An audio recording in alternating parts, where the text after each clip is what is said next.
All right, why don't we get started because we don't have that much time. I am delighted to have you all join us. I'm delighted to welcome Cristina Calvillo-Rivera, who has generously offered to do this, who has a tremendous amount of experience. She has over 10 years of experience in educational programming for nonprofits with a specific focus on creating curriculum for training programs.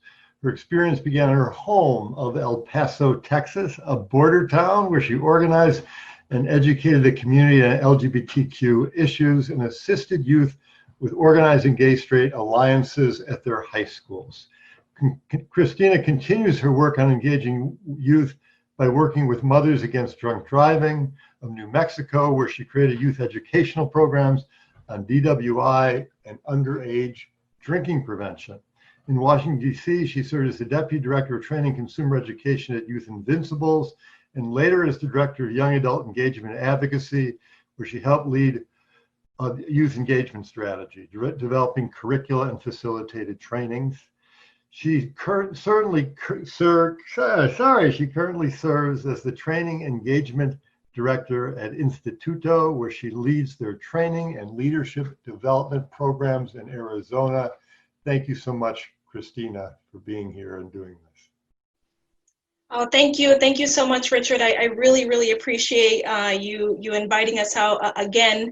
I know my wonderful colleague had such a fun time last week facilitating this same training that I'm about to give to you all today. So again, a big thanks to Richard Weisbord and Jamie Sharkin for organizing this with Harvard's Making Caring Common project. And you know what? This training is just so timely. We are actually almost 1 month away from Election Day.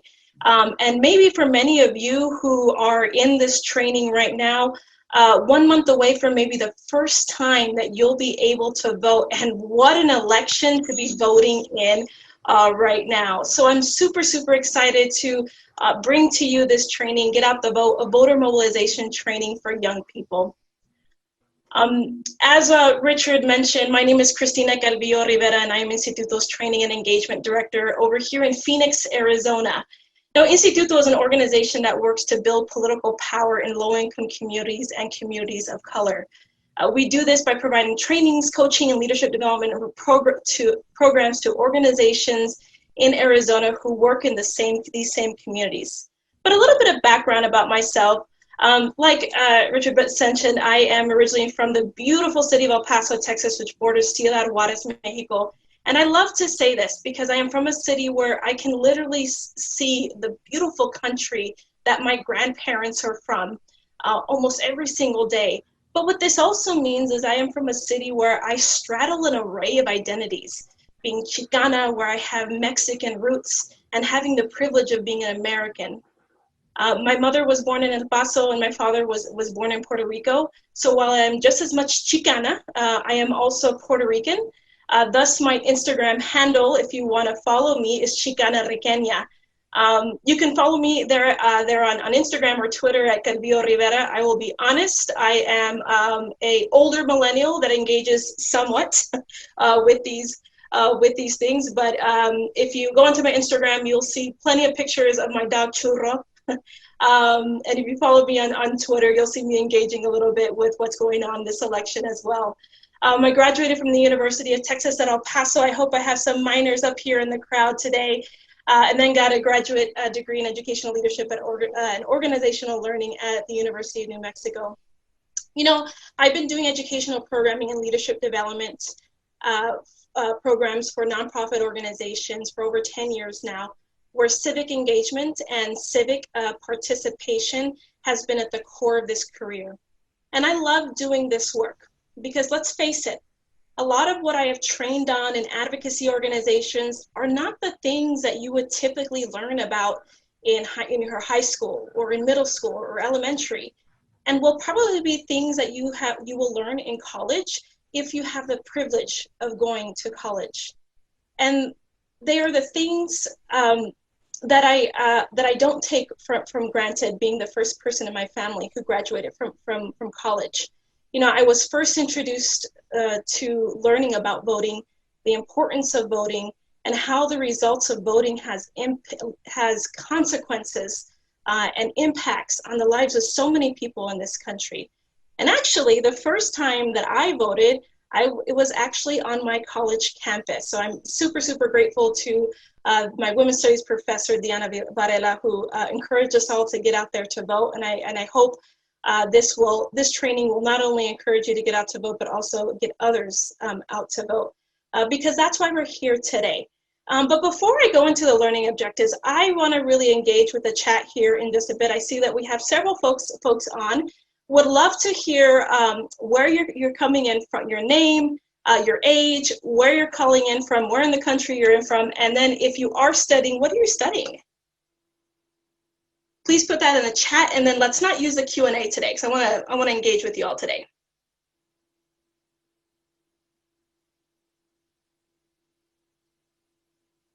You should see a little button down there that says chat. And then you can chat to me. Where you're from, your age. All right, Camille Hansen, 21, Asheville, North Carolina, political science major. Welcome, Camille. Thank you so much for joining us today. Anyone else? A couple more coming in. Viviana from El Paso. I study political science and I'm from New Jersey. Isabella, thank you so much for calling in today. Raneem, hey, from El Paso, 23 and public health major. We got Jamie, 28, Cambridge, Massachusetts, International Relations and Science.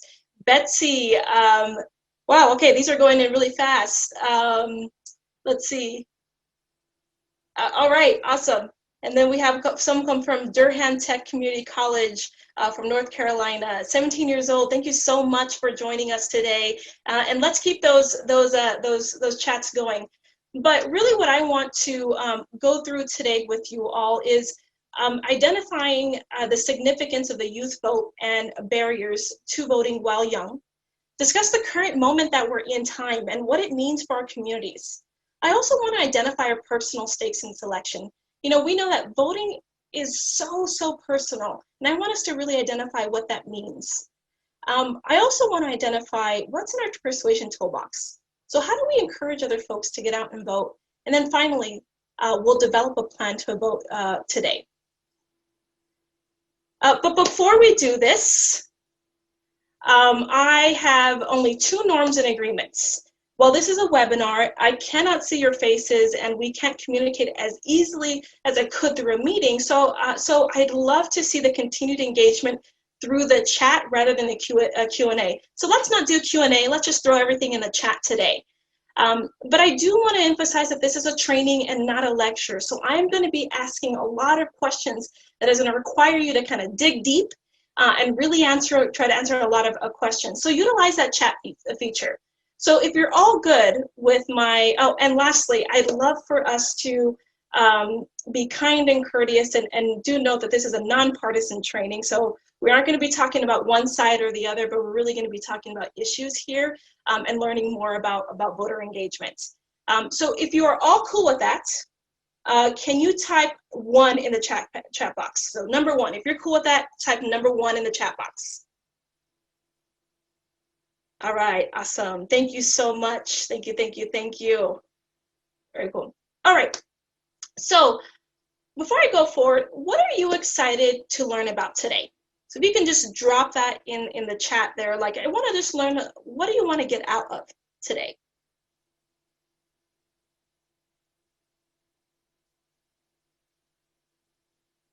Abigail, Jordan, Isabella, why did you come? What do you want to learn today? How to engage with peers. Okay, thank you, Raneem. How to combat political apathy. Oh my gosh, thank you so much for mentioning that. We'll talk a little bit about that also. How to get other people to vote. How to get young people on campus informed. And how you can best support your students in getting more civically engaged. Well, thank you so much, and the importance of voting. We're going to go through all of that today, and I want to also just mention I'm turning away from the camera because I'm looking at your chats in the box. And then lastly, how to encourage my family and friends to be politically active. Yes, we will go through all of those things and more today. So thank you so much. I think we've met the learning objectives and your expectations as well. But first, I really want to go through one big thing here. I want to zero in on this moment in time that we are currently in, our personal stakes going into this election. There is a lot going on in the world today, and that's just putting it lightly, y'all. And I want to really learn from you what this moment collectively looks like in this country. So if you can put this in the chat box. Collectively as a country, community, and maybe your family, what does a specific moment in time look like? Scary for some folks. All right. What else? I don't know. Why is it scary? Chaos. Uncertainty.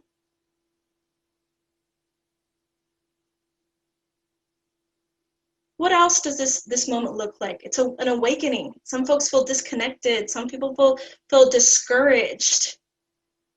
I hear you. Oh, it feels isolating. Yes, it does. Yes, it does. It definitely feels isolating, doesn't it?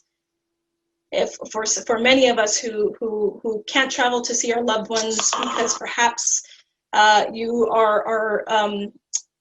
you have vulnerable folks at home who can't come into contact with other folks.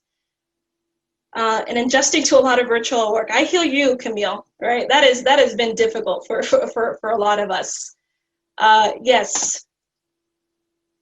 And all of what you said is impacting us collectively, is that we are inundated with the news. You know, and everything that's going on. I did a quick Google search this morning to really look at some of the top headlines for today.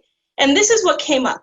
And I think this is what we're hearing every single day, right? All I did was like top headlines. And this is the things that come up. Concerns over police brutality and the uprising of protests across the country is some things that are on folks' minds right now. Concerns of getting back to some sense of normality and when we're actually going to get this vaccine and the nervousness around that. How this pandemic has caused an economic crisis and worries over some folks of, is the government going to bring another stimulus check in because they just need to get by? They just need to pay that mortgage on time. They just need to pay that rent, put food on the table, and make sure that their family can live in dignity. And finally, what we're also hearing every single day, and being from Arizona and see our neighboring states suffer from the fires, climate change is something else that's on the top of folks' minds right now. And these are some of the issues that are front and center in time. But at the end of the day, what we know about elections is that they have consequences. And depending on our identities and personal experiences, there can be a lot at stake for each and every one of us.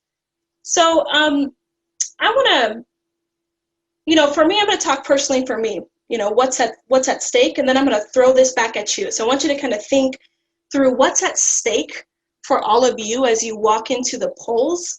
I'm going to talk a little bit about my story and what's at stake here. As a queer woman of color who was married before it was legal to marry someone else of the same sex, here is what I am thinking about when I go to the polls. Access to healthcare.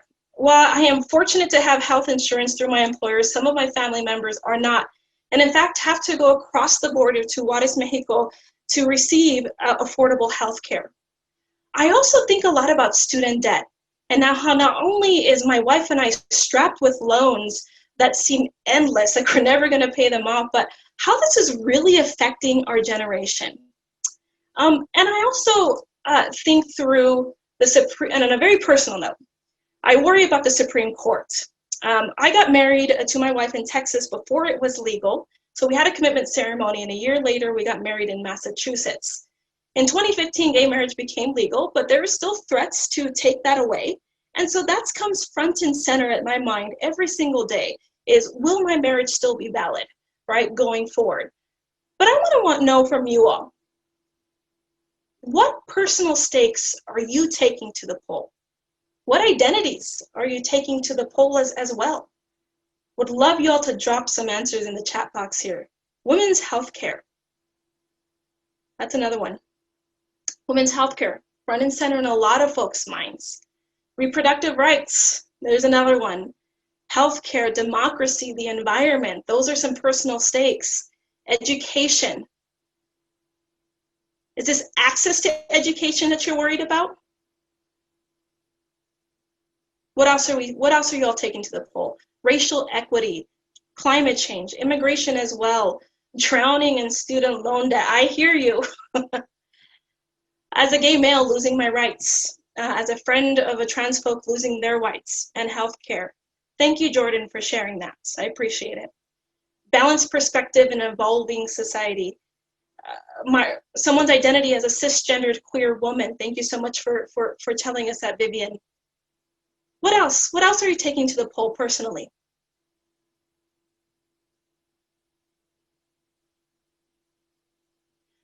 I'm going to let you all continue to kind of think through that. My identity as a cisgendered queer woman, or your future as well.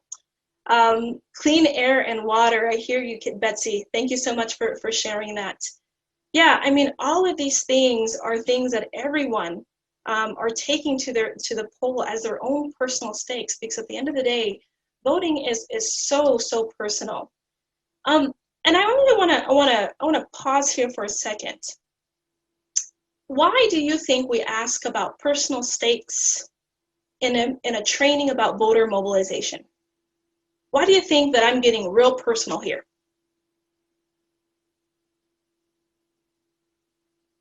Why am I asking you to get personal here?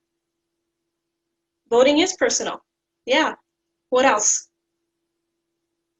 What would that do? If I were to come and talk to you about why I'm personally voting, what do you think? How do you think that would impact you all? Politics is for everyone, regardless of identity. That's right. You know, I will say at the end of the day, the acknowledging and reflecting on what specific moments mean to us help us to provide more introspection to what we are feeling and how do we move those feelings to action. So, you know, we go from the personal and then we're taking this over to action. And I will tell you folks, when you tell your personal story to someone and why you are going to vote or why you're going to go do a thing, and getting down to those personal stories, it oftentimes reflects on your values. And at the end of the day, many of us do have the same values, and we can motivate folks through those stories, through those shared values as well. And Betsy, I couldn't explain it more, even better than Betsy here. Stating individual needs invites others unsure to build community, right? When it all comes down to it, we're thinking about our individual needs and then our community and family needs as well when we're going to the poll this year. Thank you so much, and thanks so everyone for getting so deep and personal. I'm gonna take a quick poll check here, or a temperature check rather. All right, if you're all still with me and you're still pumped up, we're gonna talk a little bit more about the significance and barriers. Put a 2 in the chat. All right, drop a 2 in the chat if you're still with me. All right, awesome. Thank you so much, folks. 2s in the chat all around. All right. So in the next thing, we're going to go through the significance of the youth vote. And my God, it's so significant. And the barriers to voting while young. I can still consider myself young. I'm on the older spectrum of millennials, but we're still wrapped up in that youth vote as well. And when we think about voting as a young person, there's a lot of different polls that have come out to ask, you know, what are the issues that we care about the most? And this kind of like sums up some of the issues that we're thinking about as we're going through our polls. When we're thinking about gun violence, civil rights, environmental justice, immigrant rights, LGBTQ rights. I think some other folks had mentioned reproductive rights. What else? What other issues do you care about as a young person? Or as someone who teaches young people, or as someone who has young people in your family. Food insecurity. Betsy, thank you so much. That's a big one. Food insecurity. What else?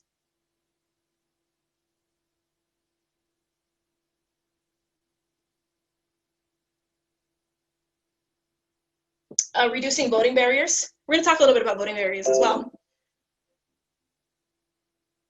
All of the above plus voting rights. Yeah. Gun control. Thank you, Isabella. Thank you for sharing that. Educational equity. Awesome. Equity in healthcare access as well. Healthcare as a human right. A lot of these things are ringing so true to many folks in the Generation Z population, as well as millennials. But I will tell you this. We are a voting superpower as young folks. And when we think about the top 10 states where young people have the highest potential to influence this 2020 presidential election, we're looking at the following states and wondering, is anyone in some of those states, you know that your population is really gonna outshine here in Wisconsin, Pennsylvania, North Carolina, Florida, Iowa, right up here in Arizona, Michigan, New Hampshire, Minnesota, and Maine, is where we're seeing that young people are really going to impact the results of the 2020 presidential election and all the other elections that you vote for as well. So they're paying attention to us, y'all. We are a voting super block here. But when we think about that, there are barriers when it comes to voting while young, or even just as voting as a person in general. So I'm curious here. Have you ever been discouraged from voting? Or have you known anyone else who has been discouraged from voting, and why? Drop those in the chat. And discouragement can look like a barrier as well. People say that your vote doesn't matter in Massachusetts. Thank you, Abigail. Lack of education. A lot of folks saying that their vote doesn't matter. Election day not being a national holiday. That's a good one, and reduces early voting time period. There are a lot of countries in this world where election day is a holiday, right? Amber says her students identifies discouragement for voting because you're in Massachusetts. They feel that it doesn't make a difference.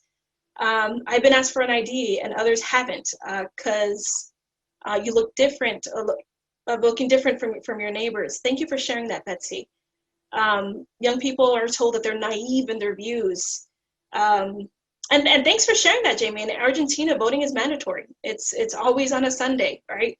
Making it on days where people are more likely to go or can go because they don't have to go to work as well. Yeah, I mean all these, and I'm hearing all of these things that here is what we're saying. You know, common thing people say about young people and voting. And I want to say, like, there is just so much the way that people talk about young people is so misconstrued. I used to work at an organization that encourages young people to sign up to healthcare through the Affordable Care Act. We did a big campaign. And in 2013, that was what all the media pundits said, is that the Affordable Care Act is not going to work because young people don't care about healthcare.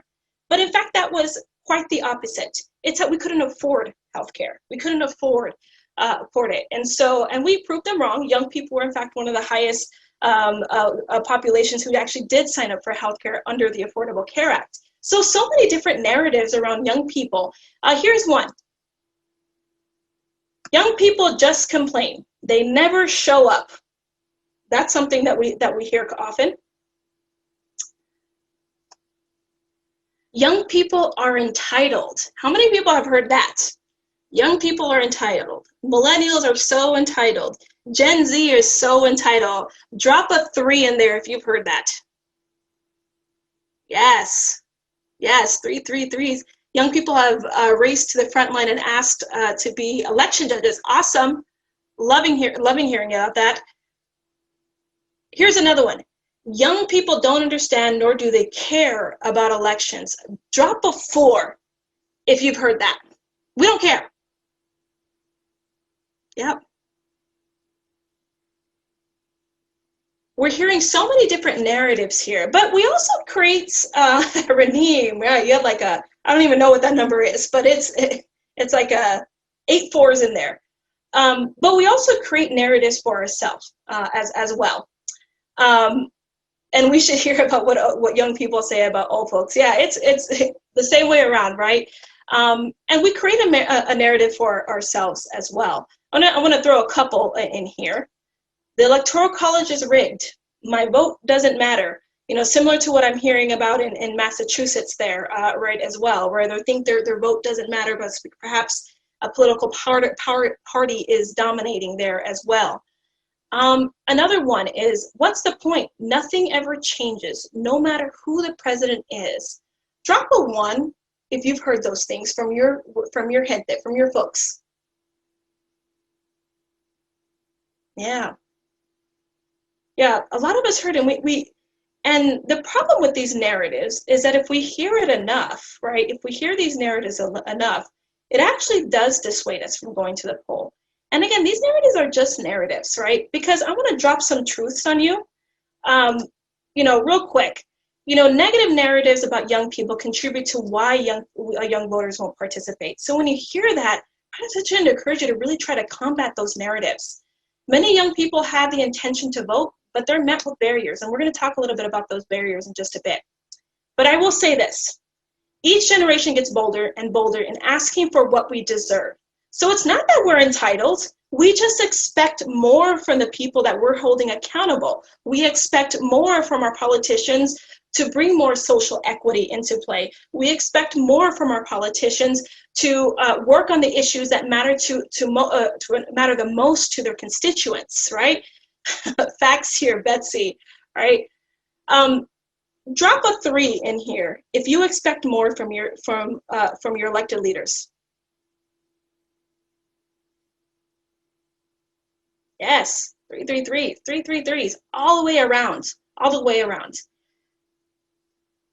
The truth part 2. So I will say this: the Electoral College is an outdated, archaic process but we still must engage with it for now. But I will say this, is that the more people vote, the bigger chance we have at seeing change at every level. Because remember, it's not just the presidents we're voting for. We're also voting for for Congress. We're also voting for state legislators as well. You're also voting for your city councils. You're voting for your school board members. And in fact, I will say this, local elections probably have the most impact on communities and families than do some of these larger federal elections. So note that those local elections are so, so important there as well. But I'll also say this. Some states have already been looking into legislation that gives their electoral votes to the person who won the popular votes. So there are a myriad of reasons, you know, for and against for the Electoral College. I'll make sure to send some information over to Jamie at the end, so hopefully they can share as well. But at the bottom line is something that we have to engage with for now. And the more people we vote, the more people vote, the more electoral votes that you get as well.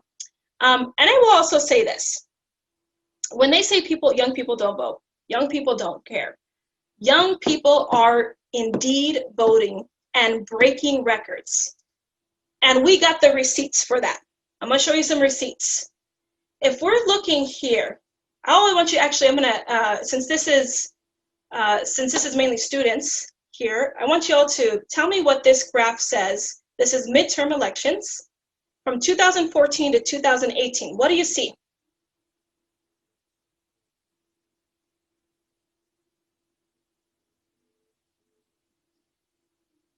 Large increase in 2018. That's right.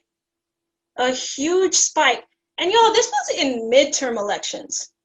Hardly anyone comes out for midterm elections, right? What are we seeing here? Like about 13% jump in young people voting in midterm elections alone. So we got the receipts. Young people care. Young people are voting. We know the importance of voting as well. I got another receipt for you all as well. Here from the census, let's look at the ages of 18 to 44 here. What do y'all notice? Again,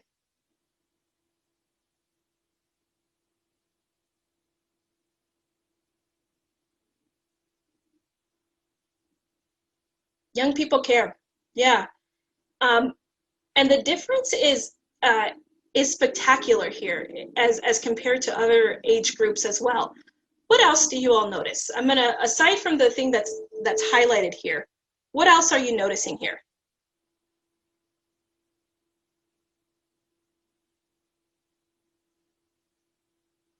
Old people care more. Older folks do still come out more. But our increase in young folks was even higher than older folks, excuse me, in midterms. What else are you seeing? Take a look at the whole graph.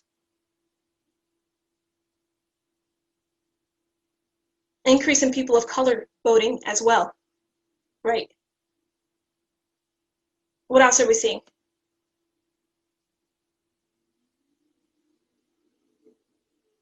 What do y'all notice in sex?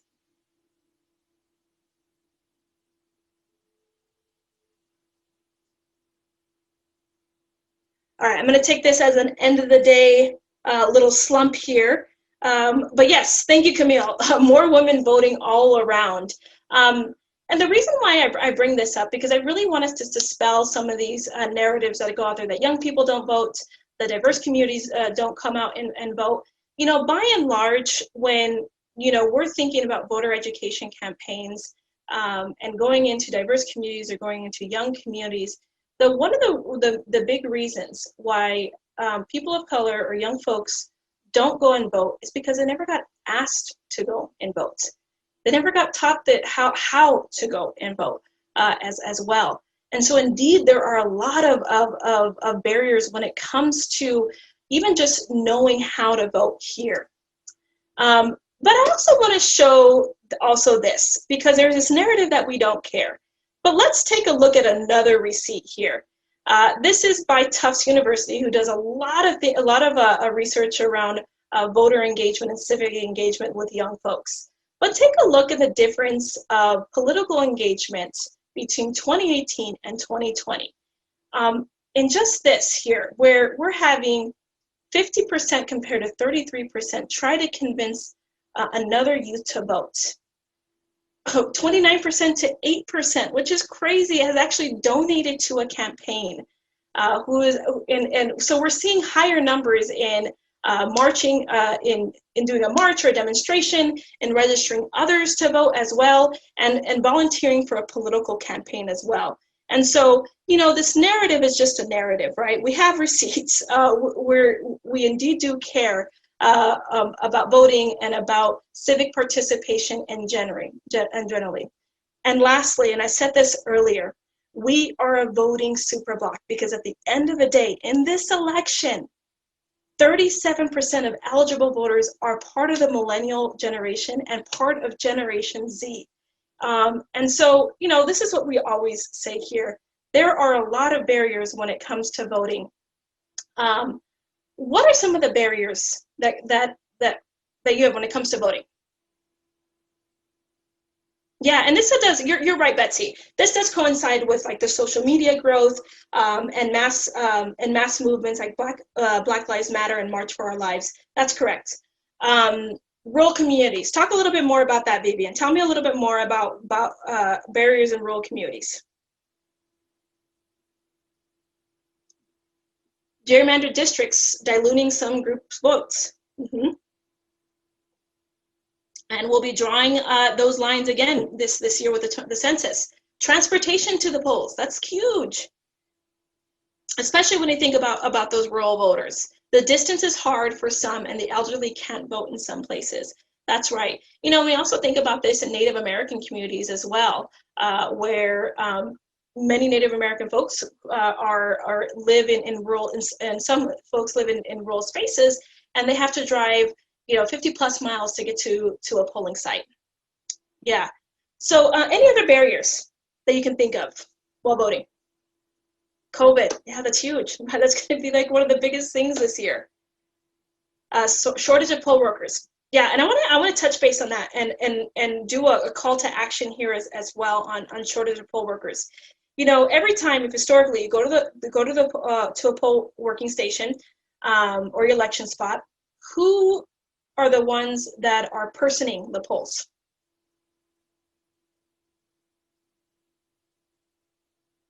Older folks. Yeah. Thank goodness for older folks who have historically for years been personing these polling locations.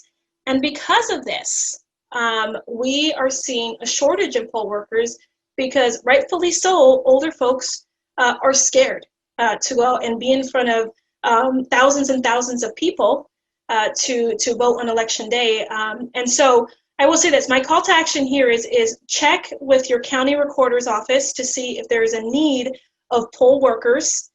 Check with organizations called like Election Protection as well to see if they usually connect poll workers to county recorders as well. But again, yes, and then in some places it's paid and you can get service hours for, so if you're in need of service hours for one of your classes or for one of your programs that you're in, that's another way. But my suggestion here, the best way to do is to call your county recorder's office and see if there's a need for poll workers. We need young people who are less likely to be vulnerable to COVID-19 at the polls this year. All right, but here are some other so you all named a couple of other things that are barriers while voting. You know, another one is no transportation, inconvenient hours, some locations of the polls. Some folks have had conflicts on election day, right? So conflicts arising on election day as well. Issues with voter registration, you know, folks registering too late to vote. And then, you know, we see this a lot in the news as well, like lines at polling locations being very long, people waiting 3 or 4 hours at a time as well. Problem with your voter ID. And then I will say this, youth are actually more likely to be transient. And so what is that? What implications does that have for young folks? You know, we move around a lot. What implications does that have when it comes to barriers?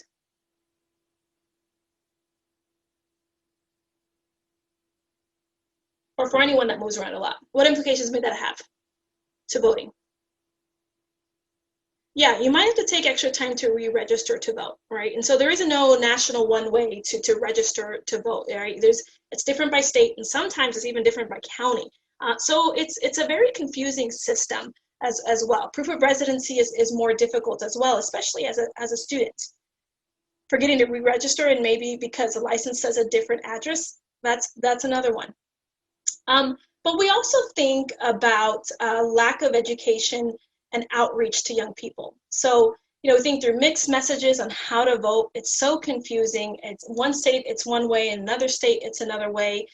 There's a disconnect between young people and actual campaigns, a lack of knowledge on local politics, and a lack of representation and buy-in as being some of the top things that we've found when it comes to barriers when it to voting. But I'd also say that there are some, on the bright side, there are some systemic solutions for this, such as automatic voter registration, right? So as soon as you get your ID, you're automatically voted. Same day voter registration. I used to live in Washington, D.C., and we had same day voter registration, and that was amazing to have and so convenient. And then as someone mentioned before, I think in Argentina, they have voting as being an actual holiday. That's a proposed solution. More options for voting. We're seeing that now. Some states and counties are coming with more options to vote by mail. And then ultimately we think through like local civics being taught at school. And we really should be taught at a very young age. You know, I was also very fortunate that my parents took me to vote with them every single time. So I kind of really understood the importance of voting, but really didn't know how to until I got to college. But until then, I will say this. We are the ones who we've been waiting for. Because I think it is Generation Z, it is millennials who will really, really change these voting barriers. And at the end of the day, voting should not be hard, right? And our vote does count. Because I will say this, if our vote didn't matter, they wouldn't try so hard to make it harder to vote. So if someone says, my vote doesn't matter, there are so many different ways that states and counties make it harder for folks to vote. If it didn't matter, they wouldn't make it so hard to vote.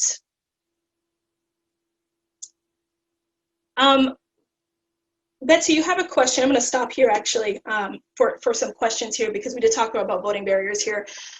Should these universals be added to future? I don't quite understand. Can you rephrase your question, Betsy? Auto register. Yeah, I mean, I think that's a proposed solution where I think some states do have automatic registration, and that is some proposed legislation in lots of different states where you are automatically registered to vote as soon as you turn 18. So yes, that is legislation that it isn't, and it should, right? We should make it easier for folks to go and vote. Any other questions as I stop here? Especially as students, any questions?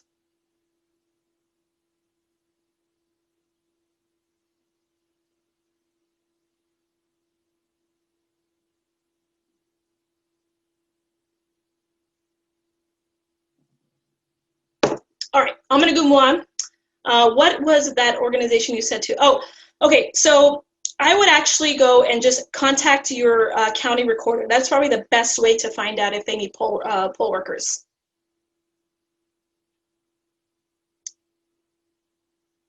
How do you respond to the I don't vote mentality?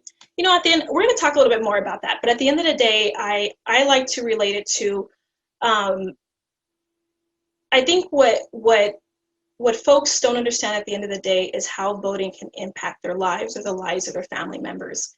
You know, whether it comes to like immigration, whether it's healthcare access, whether it's climate change and how that will impact. You know, sometimes folks just don't really understand. And so by sharing your personal story of how voting is impacting your life, you might be able to find some inroads. I'm going to do an example in just a bit of how that conversation can go at play. Okay, but before I wrap up this section, right, I want to give a shout out to young people now and throughout history. And here's why, because, you know, I've working with young people for over a decade now. I've heard all of these narratives. And quite frankly, it is just untrue. Because you know what? Young people get shit done. At the end of the day, we get shit done and have led so many movements that shaped our democracy, like the Greensboro lunch sit-ins, right? Who remembers this? We could talk a little bit about that. I don't know if I have enough time here, but let me just go through this. The Greensboro lunch counter sit-ins in 1960. The lunch counter sit-ins that would change American history began with 4 teenagers who walked up to a Woolworth's lunch counter in Greensboro, North Carolina, and refused to leave. Yeah, it was about integration. These young men were between the ages of 17 and 19, and they said nope, put their bodies on the line, and peacefully sat in a space where they had a right to be in. And you know what? Within 3 days, before social media was even there, right? They were joined by some 300 others.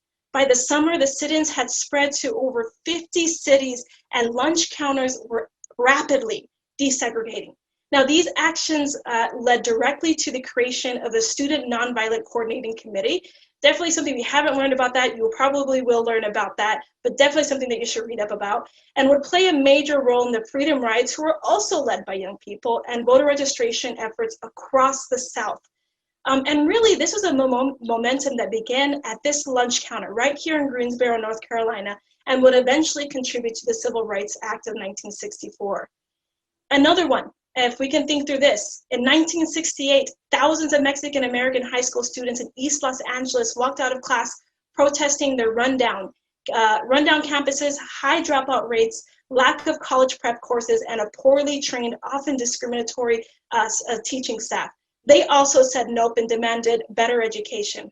And now what else do we have? We just heard it in the chat here a little while ago. We have the Black Lives Matter movement, as also the March for Our Lives, that movements that are forcing politicians to take a stand on issues that matter to young voters the most. So at the end of the day, we get things done, and we have led the fight for many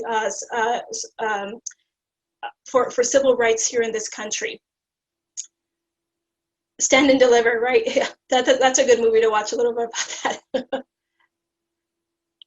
What other, I actually want to ask real quick, what other youth-led movements can you think of?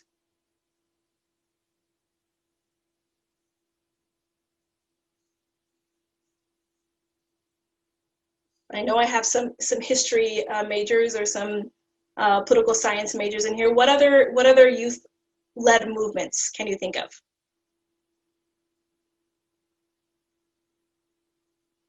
Climate movement, yeah, that's a big one. That's really being led by Generation Z. Well, thank you, Generation Z. That's another one, right? Keep on dropping those in the chat, but I also actually want to take a moment here because now we're going to talk about persuading voters, okay? The anti-war movement in the 1960s. Yep, Ni Una Menos. Yes, that's another one as well. Thank you, Jamie. I want to do a quick temperature check. If you're with me, if you're still there, you're still solid, drop a 2 in the chat. Drop a 2 in the chat if you're still with me and you're solid. All right, awesome. Thank you so much. All right, thanks for staying with me, because so far we discussed this moment in time. You've told me about your personal stakes in the election. We've talked about the significance of the youth vote and voting barriers. And now we're going to actually go into some tools to get you to make your plan to vote here and mobilize others to vote. And the way that we're going to do that is we're going to think through how we have the power to persuade folks to vote, to get them to make a plan to vote, and to ultimately mobilize those folks to actually go out and vote. And so what's in our toolbox? Let's talk a little bit more about what's in our toolbox here. In our toolbox, we have our personal story. We talked a little bit about the personal story, connecting those personal stories to the issues, you know, really thinking through active listening and empathy, tying things to local elections and historical big wins as well. So here's what I'm going to do here. I'm actually going to walk through a scenario. Which I'm going to try to like talk to someone using these tools in my toolbox about getting them to vote. And I'm actually going to use something pretty hyper local, because local elections really do impact a lot of things in our lives. So, you know, if I were talking to someone here, here are a couple of things that I would be telling folks. You know, as someone who is an organizer and is actively involved year-round, I see how the decisions our elected officials make affect us every single day. I know voting in people who reflect our values will help create meaningful change. So you tell your personal story there. How is it that, you know, your experience, or how are you thinking about if you've had experience with lack of healthcare, if you had experience with student loan debt, really thinking about the issues and tying that to voting. And now we think about the issues here. I know you have strong feelings about police brutality and the lack of accountability from the Phoenix Police Department. Our city council members and mayor are up for re-election and have a big say in how our police departments are ran. So here, we started with the personal story, and then we're directly connecting it to the issues. Because what I've done here is I've already listened to this person, and I've learned that this person actually cares about police brutality and police accountability as well. And so I tell them, I understand and I recognize that it's hard to participate in a system that perhaps you didn't have a say-so in or wasn't built for you. Have you thought about other ways that you can stay involved and be part of this? So you ask them the question to see where they're at, checking their temperature, and then you actually connect it to the election here. I know education means a lot to you. A good reason to show up to the polls is because there are so many amazing school board candidates who can make tangible changes in our schools. In addition, there is Prop 208, which is the Invest in Ed initiative that will give more funding to our schools. So here, you know, thinking through connecting the issues to voting for folks on city council who have direct impact on police, but then we also want to think through like what other local elections exist that perhaps are on the ballot as well. Propositions are something else that are huge, and they're going to be on many of your ballots this year. And so how do you connect those to the issues that matter the most to folks? You know, we talk through history and historical big wins as well. So in this one, you know, we'll talk through, for example, do you remember Prop 206, the ballot initiative that increased minimum wage from $8.05 to $12? That helped a lot of Arizonans here who were struggling to get by. We have an opportunity to make more change like this year at the polls, right? And so really connecting it to something that you know that the voter cares about, right? Whether it be raising the minimum wage, whether it be police accountability, whether it be climate change, whether it be access to voting. The most important thing is that as you're talking to folks, you're asking them, what is it that you care about? And then connecting it to the issues there as well. But when we're talking to folks, here are a couple of recommendations that we have when it comes to do's and don'ts of when it comes to persuading folks to vote. You know, I put this twice: listen with care and listen. And the reason why I put this twice is because we don't want to go in assuming what folks care about, right? And we actually want to hear what it is that they have to say to connect it to the issues and ultimately connect those issues to voting. Use your personal experiences. Many of us talked about it today. You know, I talked about my family not having access to healthcare and having to go over to Juarez to get access to healthcare. There's no reason why folks should be having to cross the border to get access to healthcare. And having an open mind and being encouraging. You know, one thing that we also want to mention is that the don'ts here is don't shame, don't belittle folks. You know, if they have a certain view, that's okay. The important thing is not to shame or belittle, and don't use fear as a tactic. And also don't create false hope, because at the end of the day, like while this is an election and while this is a tool to make sure that we can advance some of these rights and some of these issues, at the end of the day, we cannot create false hope as well. I'm going to stop there. Questions, comments, concerns?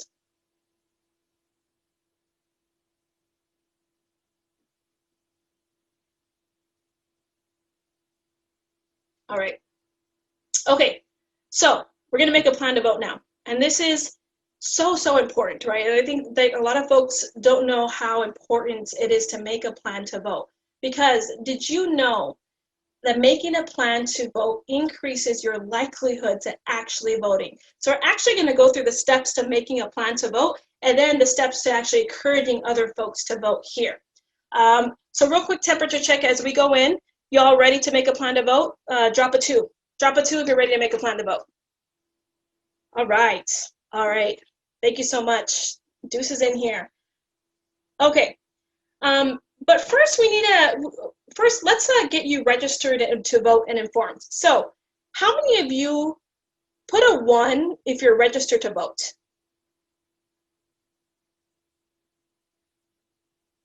Awesome.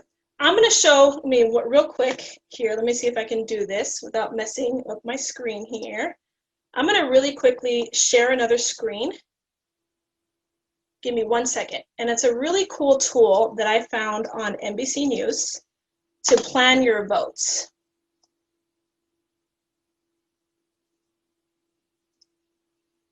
All right. So this is probably one of the neatest tools that I've seen out there. There's so many different tools out there on planning on making a plan to vote. But the reason why I like this is because you can go into your state, for example, and can ask, can I vote by mail without an excuse? I'm going to give you an example.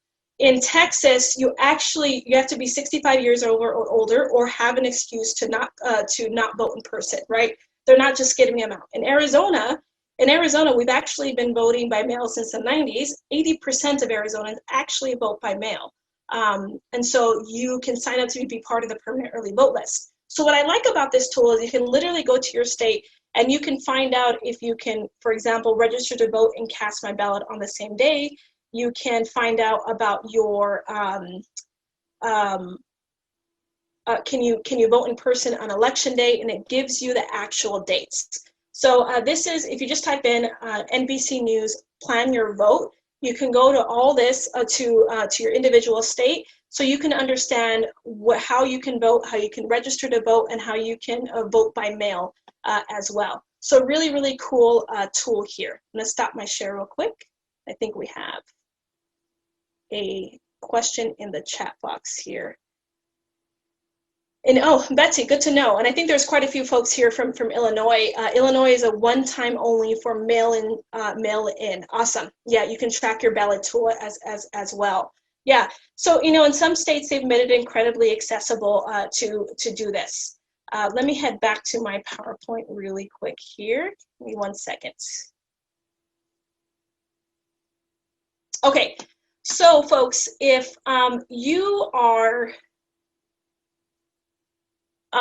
working with someone to kind of identify whether or not they have made a plan to vote or not, NBC News Make a Plan to Vote is a really, really great tool that I use quite often to kind of go in and check all the different rules around mail-in voting, as well as your voter registration deadlines as well. But let's actually go through the actual plan, what I mean by making a plan to vote. And so we're going to take a step-by-step process here. So first here is you want to check your status, right? Go and check your status at wherever your Secretary of State site is usually it here. Over here is servicearizona.com, and so usually your Secretary of State website will allow you to get some information on whether or not. There's also another one, Rock the Vote, will also allow you to check your registration status. Again, that's rockthevote.org. That'll allow you to check your registration status and get informed on the voting deadlines. And I'm going to say this right now.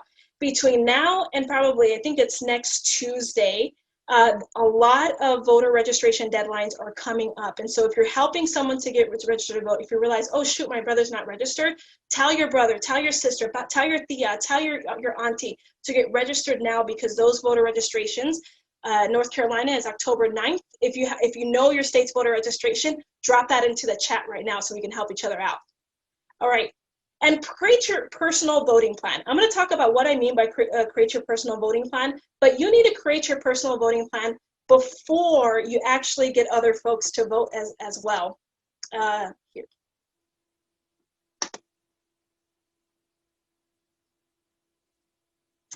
And then we want you to list out 5+ people who you want to get out the vote. A lot of folks use GOTV. That basically just means get out the votes. The next thing you want to do is make sure that they're registered and the system in creating their plan to vote. And we'll talk about what exactly that plan is.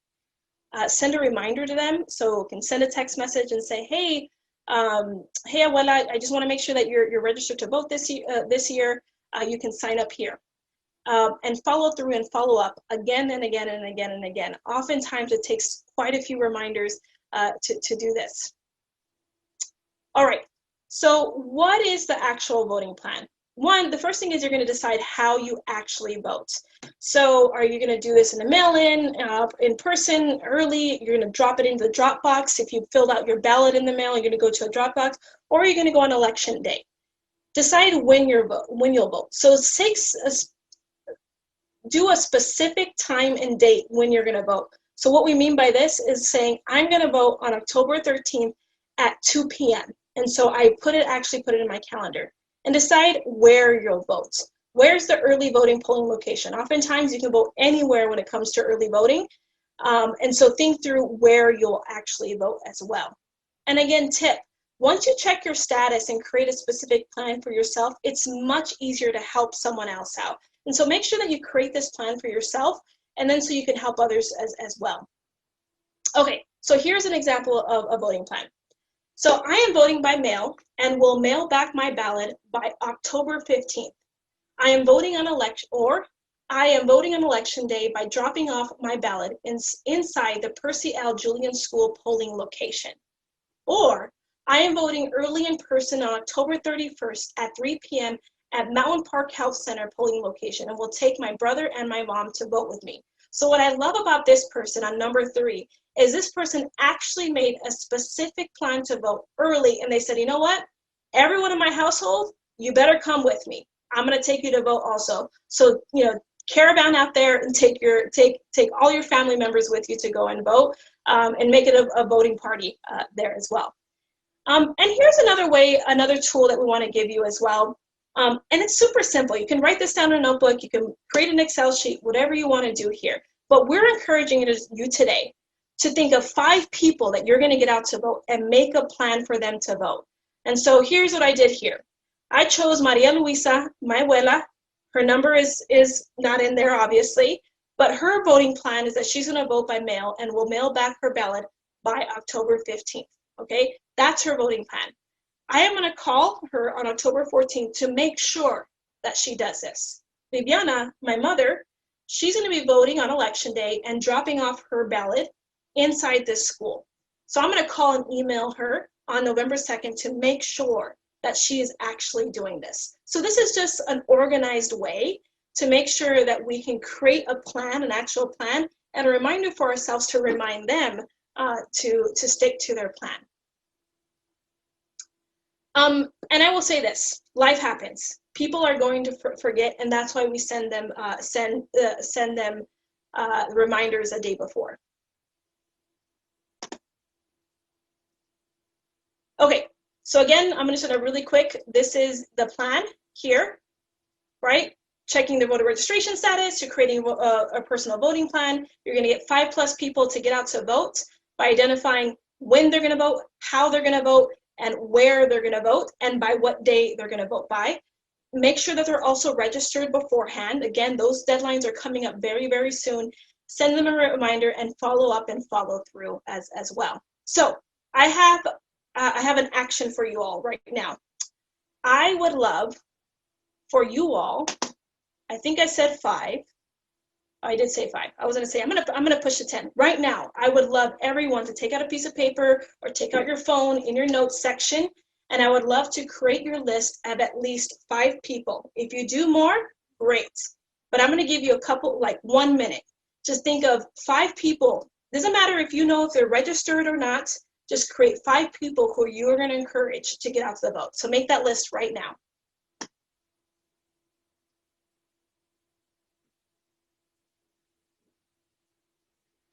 5 folks.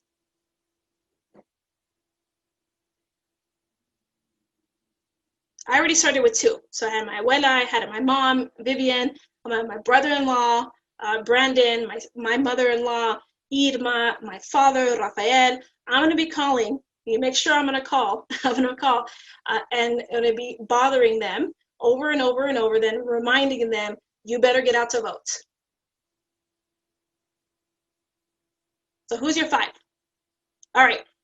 Drop a 3 if you have 5 people written down. Awesome, Camille. Thank you, Jordan.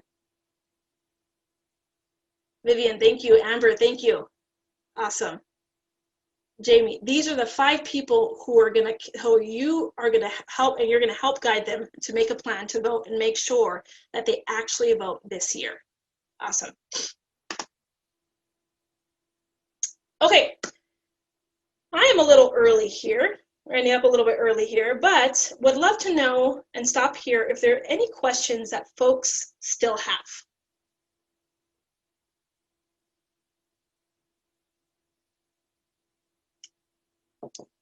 Any questions that folks still have?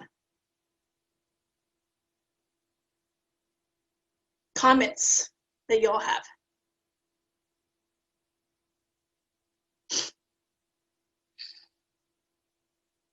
Do I know of any social media accounts on Insta that are best for following voter information? I think Rock the Votes is a good one to follow.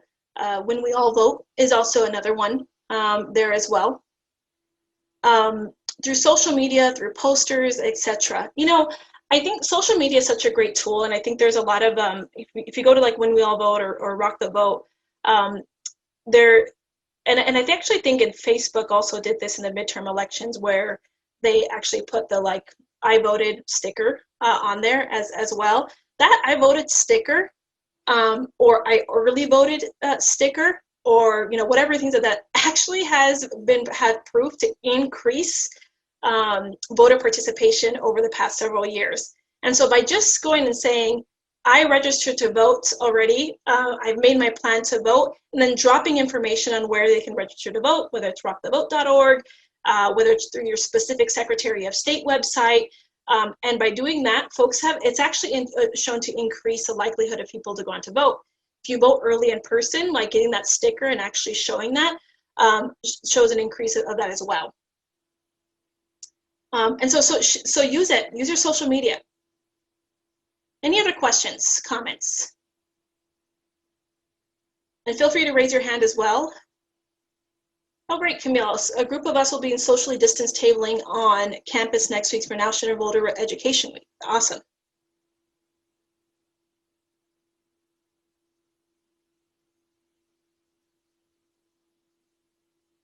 Great. All right, we'll continue to think through like what questions you have, what comments you may still have as well. But I'd love to hear from you all. I want to do a little bit of a debrief. What is your biggest takeaway from this training? If there's one thing that you're going to take away from this training, what is it that this is going to be?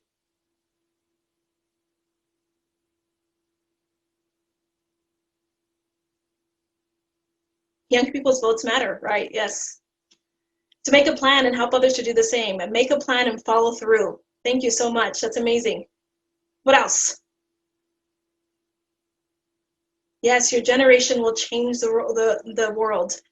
Getting others out to the polls, that we actually do need to show up, and that we are the ones that we've been waiting for.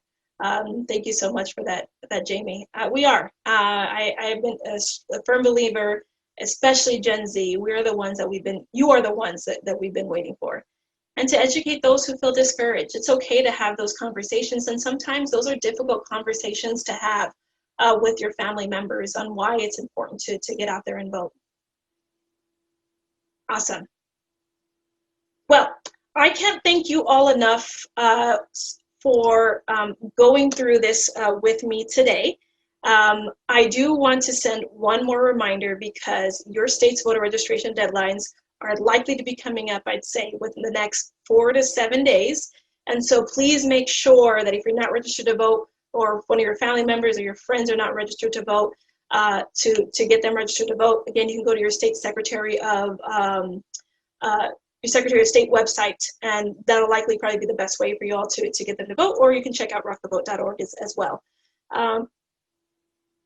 There you go, or vote.org is another one. Thank you so much, Jamie, for dropping those in. All right, so there's actually quite a bit of time there left. Is there, I want to thank Jamie, I want to thank Richard for inviting us out to speak again. Thank you so much, and thank you for those who came and participated in this training.